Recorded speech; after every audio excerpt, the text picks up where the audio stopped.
How to gift Snapchat Plus subscription to someone.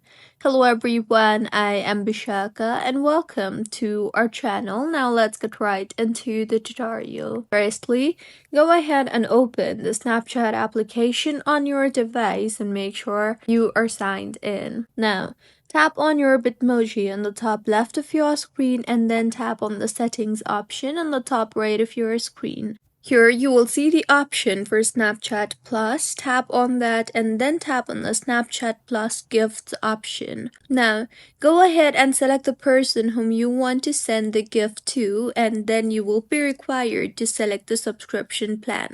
So, go ahead and choose your preferred plan and then tap on the gift Snapchat Plus subscription option you see there, and then tap on the OK option in the pop-up that appears.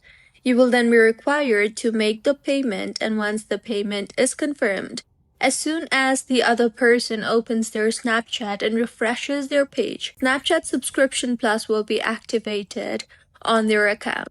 So, this is how you can gift Snapchat Plus subscription to someone. If you find this tutorial helpful, please like the video and do comment if you have any queries.